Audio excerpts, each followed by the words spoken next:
नमस्कार, मैं हूं प्लेखा नोव। आप देख रहे हैं विमर्श न्यूज। देश भर में आदिवासी और अन्य परंपरागत वन निवासियों के अधिकारों के हनन और उन पर ढाए जा रहे जुल्म के खिलाफ जन आक्रोश बढ़ता जा रहा है। इसी सिलसिले में हैदराबाद में देश भर के प्रतिनिधियों का जुटान हुआ है।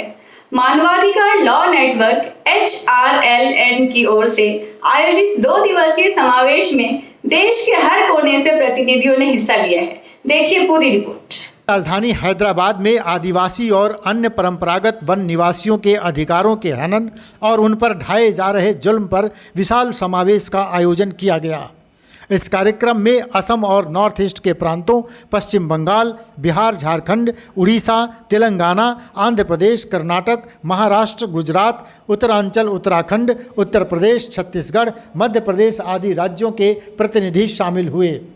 हैदराबाद में आयोजित समावेश में आम राय यही थी कि वन अधिकार 2005 को लागू करने की जगह इनके नाम पर आदिवासी और अन्य परंपरागत वन निवासी परिवारों को तबाह बर्बाद किया जा रहा है। समावेश में यह बात खुलकर सामने आई कि उड़ीसा, छत्तीसगढ़ और मध्य प्रदेश जैसे राज्य जहां आदिवासी बहुत ज़्यादा हैं, ये तीनों प्रांत फॉरेस्ट राइट के दावों को मान्य करने में आगे हैं। लेकिन इन राज्यों में भी लोगों की शिकायत है कि जितनी ज़मीन पर उनकी दावेदारी थी उसके मुकाबले ज़मीन बहुत कम है। इसी तरह दक्षिण भारत के राज्यों में खासकर कर्नाटक में 6 लाख आदिवासी परिवारों को जंगलों पर दावा करना चाहिए था, लेकिन वहाँ केवल 2 लाख परिवारों ने दावा किया।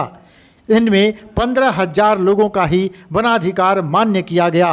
बताते चले कि देश भर में वनाधिकार कानून लागू है। यहाँ तक कि जम्मू कश्मीर और अन्य उत्तर पूर्व के राज्य भी वनाधिकार कानून के दायरे में हैं। राज्यों में वनाधिकार कानून को अमल में लाने की कोशिश को नौकरशाही के ऐसे बर्ताव से परेशानी हो रही है जिसमें वह कानूनी प्रक्रिया को पूरा करने के लिए तैयार नहीं है। इस समावेश में जम्मू कश्मीर, हिमाचल प्रदेश, उत्तर प्रदेश, राजस्थान, महाराष्ट्र, गुजरात, बिहार, पश्चिम बंगाल, असम तथा नॉर्थ ईस्ट के सभी प्रदेशों, दक्षिण भारत के आंध्र प्रदेश, तेलंगाना, तमिलनाडु, केरल, कर्नाटक आदि पूरे भारत के प्रतिनिधियों ने भाग लिया। असम के ऑल बोडो स्टूडेंट्स यूनियन के वाइस प्रेसिडेंट भी हैदराबाद के समावेश में शामिल हुए। तमिलनाडु और आंध्र प्रदेश के आदिवासियों की बड़ी शिकायत है कि आदिवासियों के अधिकार की सुनवाई तो हो जाती है, लेकिन अन्य परंपरागत वन निवासियों के दावे को सुनने वाला कोई नहीं है। यही हाल केरल राज्य में है, जो एक पिछड़ा प्रदेश है। हैदराबाद समावेश में बोडो स्टूडेंट यूनियन के वाइस प्रेसिडेंट ने बोडो इलाके में वनाधिकार लेने और देने दोनों के प्रति सरकार और स्थानीय लोगों की लापरवाही का विशेष तौर पर जिक्र किया। नॉर्थ ईस्ट के राज्यों में त्रिपुरा और अरुणाचल प्रदेश के अलावा अन्य राज्यों को वनाधिकार कानून में दिलचस्पी नहीं है। इनमें से कई राज्यों में तो धारा 370 के तहत ट्राइबल जमीन को प्रोटेक्शन है, लेकिन अधिकार के प्रति लोगों में लापरवाही है।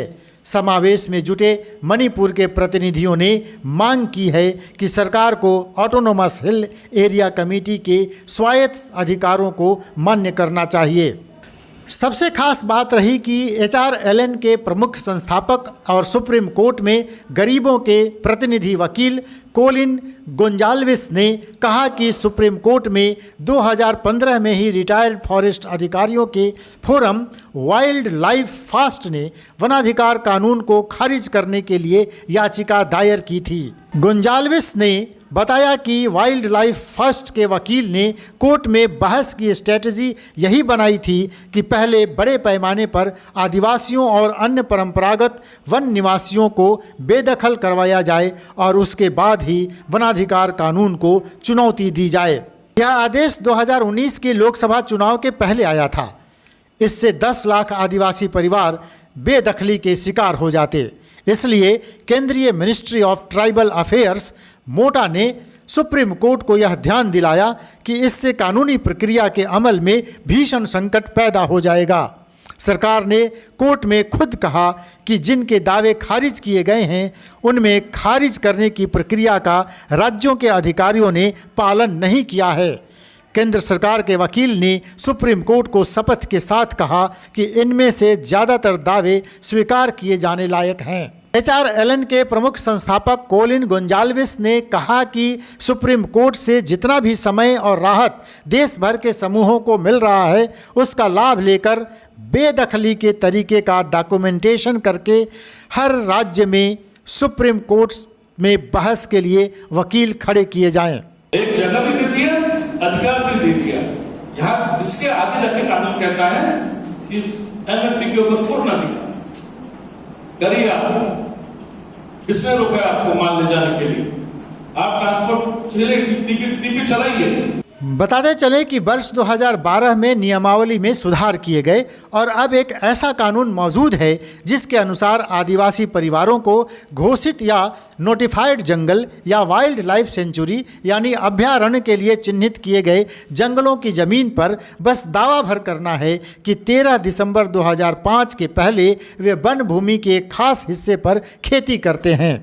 अगर उनका दावा सही ठहरता है तो दावे की ज़मीन जितनी भी हो 10 एकड़ की सीमा तक उस परिवार को उस ज़मीन का परंपरागत अधिकार मान्य किया जाएगा। हैदराबाद समावेश में यह बात साफ सामने आई कि यह कोई दान या पट्टा बांटने का कानून नहीं है, बल्कि इस कानून के हिसाब से ग्राम सभा के स्तर पर ही ग्राम वनाधिकार समिति बनाई जाती है जो लोगों के दावे की जांच और पंचनामा करके उनके बारे में यह निर्णय देता है कि यह ज़मीन इनके द्वारा खेती में इस्तेमाल होते रहा है और इस ज़मीन पर उनके परंपरागत अधिकार को ग्राम सभा मान्यता देता है, उनके नक्शे का सत्यापन करता है और इस दावे को सब डिवीज़न स्तर की वनाधिकार समिति को जांच करके मान्य करना होता है।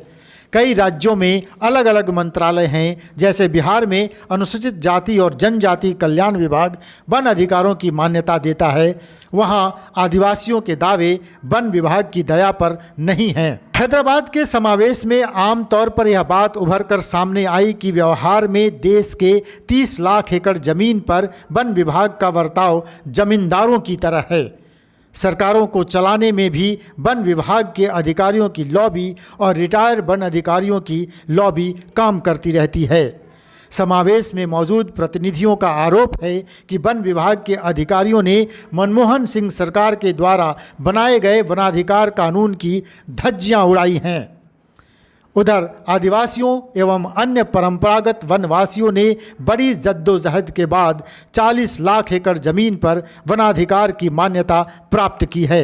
इस तरह हैदराबाद के समावेश में यह सर्वसम्मति से तय हुआ कि राज्यों के हाई कोर्ट और सुप्रीम कोर्ट के अलावा अधिकारियों के पास कागज़ की लड़ाई को कागज़ से लड़ते हुए वनाधिकार को प्राप्त किया जाए। बहरहाल 2 सालों के बाद यह पहला मौका था जब दक्षिण पूर्व, उत्तर और पश्चिम भारत के राज्यों के प्रतिनिधि वनाधिकार कानून पर गंभीर चिंतन करने के लिए एकजुट हुए और 2 दिनों तक 12-12 घंटों तक खुलकर बातचीत की।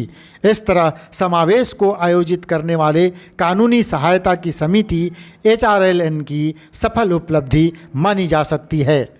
हैदराबाद के समावेश में यह बात उभर कर सामने आई कि उत्तर प्रदेश, बिहार, बंगाल और झारखंड प्रांत वन अधिकार के मामले में पिछड़ रहे प्रदेश हैं।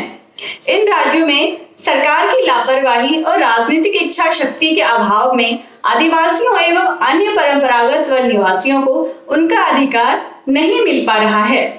इसी तरह के लेटेस्ट न्यूज के लिए बने रहिए हमारे साथ और देखते रहिए विमर्श न्यूज। धन्यवाद।